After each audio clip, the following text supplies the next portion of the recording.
Hi friends, welcome to Gardening with Creekside. I am Jenny, and today we are going to be planting up the huge AquaPots here in front of the pergola at the nursery. Jerry's behind the camera for 2 seconds just to help me get set up, and there's a lot going on here today, and I told him, I said, this is going to be fun because Jenny had 2 cups of coffee this morning, and then Jackson's birthday is later on this week, so Megan and I took him to breakfast, and Jenny had a latte, so you're on 3-cup coffee Jenny today. So we're going to have a lot of fun. We are getting set up here at the nursery. It is a windy day. We're going to be open tomorrow, so we're restocking the nursery. We've got a delivery of soil coming, so there's just a lot going on. So we're just going to be really informal, just some friends gardening together. AquaPots, massive, huge AquaPots. If you're not familiar what an AquaPot is, it is the self-watering containers from Proven Winners.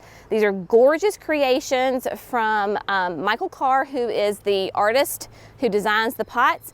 Jack Barnwell is the landscaper who created the technical system of the pot. We've had these here, this is our 4th season? 3rd or 4th, I don't remember. Whenever AquaPots came out, we got them. And man, now this is part of the professional line, so they are huge, so don't freak out, but they have served our purpose really well here. We love them. Remember, we are North Carolina Zone 7B. I will plant these now, and they will go for all season, all the way through the fall. And if I want to take them out to put a fall arrangement in, I can, but they will be very happy in here. Let's see, full sun conditions. Right now sun comes up over here, so we're in a little bit of a shade, which works for the camera. But yes, full sun conditions right here. And yeah, we're just gonna get planting, okay? So what we're gonna use this year, I've kind of set it up for us to look at. My main thriller is going to be the Prince Tut grass. All of these are annuals, just going to say that right off the bat, they're all annuals. Prince Tut grass is also the annual of the year from Proven Winners, if you keep up with that. So that is a lot of fun. They always highlight an annual each year, and so this year it is Prince Tut. Prince Tut is a fantastic grass that you cannot overwater. The more water you give it, the bigger it gets. Last year we had them in the water trough in front of the barn, and they just got massive and huge because there was tons of soil there for them, and there had lots and lots of water. So if you're gonna put it in a container, make sure it is a very large container because it will just go and go and go. You can put it in the ground. You can even put it in like a pond bog situation. But yeah, if you see those roots right there, this is a very happy plant. We had it in the greenhouse in an area where it got tons of water. I am not really gonna break up this much. I'm just gonna like come in here and fluff my roots a little bit, and that's it. It is perfectly fine, just like that. Bless you. Yeah, not only is the wind blowing, but the pollen is flying today. For those of you that follow us and have been with us for a long journey, you will remember that I planted these AquaPots with tulips in the spring. I pulled the tulips out. Tulips for us are annuals. Our winters do not stay cold enough for long enough for them to overwinter and be perennials for us. So I pulled those out. I did not switch out the soil because the root systems were not so extensive that it ate up all of my soil. So I left the same soil in here, and we're just gonna plant our annuals in here. So I'm trying to make sure that Prince Tut is centered with the pole. Get it in here, but Prince Tut will get nice and big. Like I said, the more water you give it, the bigger this plant will be. So it'll get nice and tall, and it will get wide. So it will fill up this whole space and just go. That's the great thing about AquaPots, is that the plants have as much water and nutrients available to them throughout the growing season. So this is gonna be my thriller. Now, for my semi-thriller filler, we're going to use some Sun Patience. Sun Patience are great. This is Sun Patience Compact White. I did this in the landscape last year over at our house, and man, they were happy. They'll get nice and tall. Let me look at my tag, 16 to 30 inches tall. So here in the AquaPot, I would say they're gonna go more on that 30-inch side, and then they fill out as well. So this will give me a nice pop of white. They're continuous bloomers. They are very low maintenance. Bugs do not like them, which is always a really good thing. And then it'll give me some white, so it'll give me some nice contrast with my other plants. And I'm planting them close together because essentially, let me move these out of the way. Essentially, I want them to look and grow as one big plant. So that is why I planted them as close to each other as I did. We are ignoring minimum spacing on this container for sure.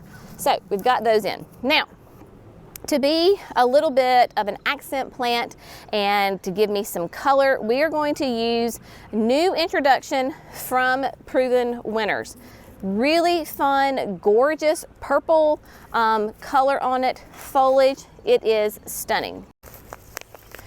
So not only do we love this purple queen because it's going to be a fantastic foliage plant, but we also love it because it can do sun or shade. And it's going to be a filler and a spiller all in one. So I'm going to really kind of keep them in line with the sun patience. That way everybody's going to grow together and be nice and full, because in the front we're going to have the new Supertunia Vista Jazzberry, and that Jazzberry is probably going to take up a lot of room in the front. And as I dig, I find tulip bulbs, so I just toss them. I know some of y'all are like, Jenny, your tulips. Y'all, it is just, we're 7B, North Carolina. Hot and humid, they don't last. So we treat them as annuals. So keep that in mind. I was talking with a customer this weekend, and she is from Minnesota, and we were talking back and forth. Stunning garden, by the way. Oh my heavens. But we were talking about our different growing conditions, and she's showing me pictures, and I was like, oh, I would love to grow that. It was a like a blue evergreen tree. It was gorgeous. And she was like, you can't grow that? And I was like, no, I can't grow that. It doesn't work in our conditions. We're too hot and too humid. She grows hostas in full sun. I was like, oh honey, they would last to like May, and then they would like burn to a crisp.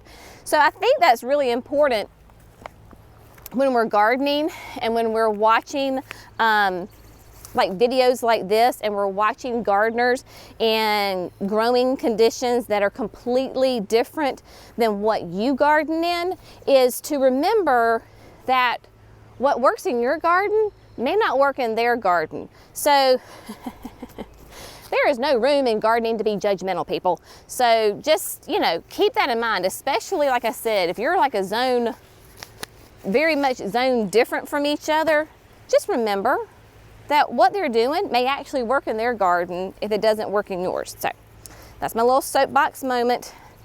Teacher Mama Jenny coming out in me. All right, now, Jazzberry, these are gallons. And I know that like right now when you're looking at the container, it looks like it's gonna be a little bit on the empty side. But this AquaPot is, I would say is like 3.5 feet tall. And the opening on this thing is maybe 30 inches. So this is really big. This was a gallon Prince Tut, gallon Jazzberries. So the plants themselves that I'm putting in are nice and big, but when you put them in a large pot at the beginning, they look a little small. And I forgot to say that on the Purple Queen, it's not only gonna get a little bit tall, and it's going to trail, and the wind is coming. We're also expecting thunderstorms today. It's always something here at Creekside. Oh my word.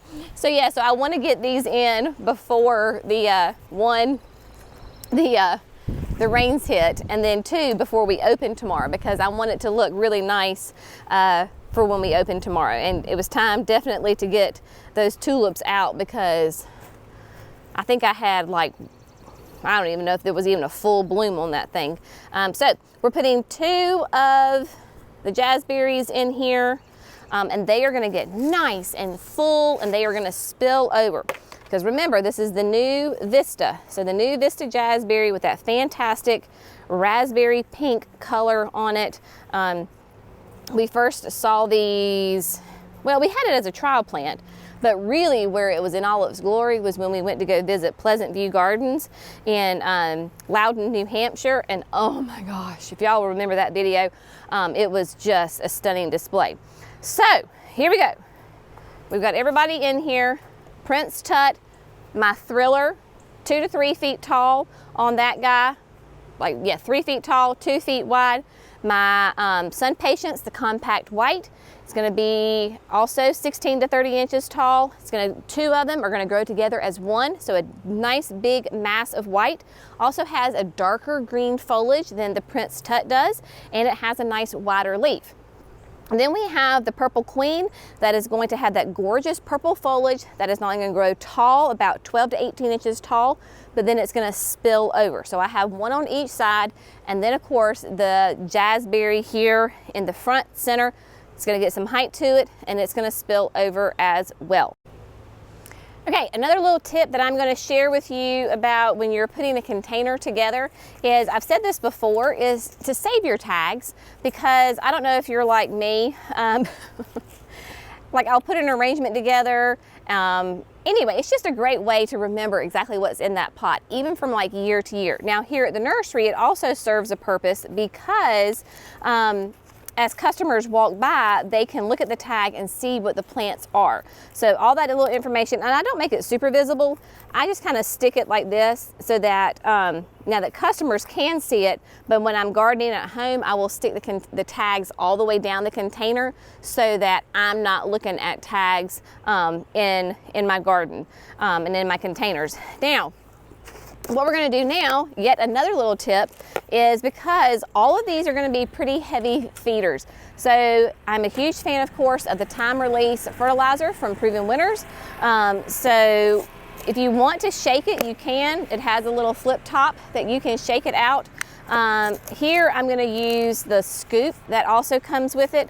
So go ahead and apply your slow release fertilizer to the top of your soil. There's another tulip. Get that out of there. So go ahead and add that to the top of your soil, and then you can work it in. Some people were asking me, you know, can you add it to the planting hole? Sure, why not? You know, whatever method works for you. Now, I am putting a good little bit in here because there's a ton of soil, and all of these plants are nice heavy feeders. So I give it a little zhuzh to work it down in the soil. And then there we go. Now, another tip for you when we're doing an aquapot, I learned this from Mr. Jack Barnwell himself, is to take your slow release fertilizer and go ahead and drop it directly into the water tube that is back here in the back. So what it does is, as the temperature heats up, that's how the fertilizer is released with this time release. So then it has fertilized water. So all of these plants are getting that delicious fertilized water, and the reservoir on this thing is huge, so I can add, I think I added 4 scoops on that. So what I will do is I will grab a hose, I'm gonna water these in and then fill up the reservoir on the aquapot so it's nice and full and ready to go. And I will go ahead in a little bit after I plant this other one and grab some extra mulch and top dress, because that is just a way, especially now as we're waiting on the plants to fill in. I love to add a top layer of mulch. My mama even uses Land and Sea. She uses Land and Sea to top dress her containers, clean it up, help retain the moisture, and just gives it a nice clean look while we're waiting on the plants to fill in. So clean up my mess, water, and then we're gonna start on the other aquapot.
Alrighty, my friends, I have got both AquaPots planted.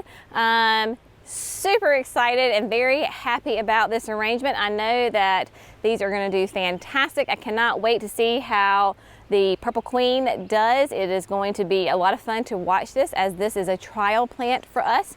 Everything else, I pretty much know what it's going to do, and I can envision it in my head, and it is going to be glorious. So of course we will keep you updated on these AquaPots and how they grow and develop throughout the season, but they should take off pretty good. We're going to have some nice warm temperatures, which they are going to be very happy about that. As far as the maintenance on this, it's very minimal. Of course, I have the time-release fertilizer in there, so that is a great buffer. Not only do I have it in the soil, I also did it in the water reservoir. I still will want to come through every 7 to 10 days and do a liquid fertilization regimen because that gives that great kind of instant shot of food to these plants, and especially my jazzberries. They are a very huge heavy feeder, and they need that food to produce those flowers, so I will do that. As far as the AquaPot itself and watering that, all I have to do is I just kind of set a day and do it every, whatever my day is. So if it's every Monday morning, then I know to come and fill up the AquaPot every Monday morning. That's the beautiful thing about these AquaPots, is that they are so forgiving and full of grace, in that, you know, in the beginning I don't really have to probably water it that much because there's so much water. The water to root ratio is very different. But then of course, as I go into like July and August and the plants are a lot bigger and more vigorous and the temperatures are out the roof, maybe I do have to do it once a week. So whatever it is, just set it on your phone and just hit a reminder, you know, fill up AquaPots, and just do that. Of course, you fill it till the hole in the back squirts out some water and you know that your reservoir is full. And then the only other kind of maintenance that I could envision having to do on this is if later in the summer my jazzberries get really long and they start to look a little thin up top, then I will come in and trim them. I call it giving them a haircut. So we just give them a haircut because they bloom on new growth. That rejuvenates the plant and causes new growth to happen up top and not just at the bottom. So that works for all Super Petunias and Super Bells. If they start to get too long and leggy and they look thin up top, get your scissors out and cut them. You can cut them pretty severe and they will respond beautifully. So other than that, she's maintenance free. So I hope you've had some fun today with me. I hope that you have maybe found some plants that you're interested in, learned some new tips and tricks when you're planting up a container, whether it's an AquaPot or not. That as always, thanks so much for gardening with Creekside. Y'all have a fantastic day, and we'll see you in the next video. Bye, friends.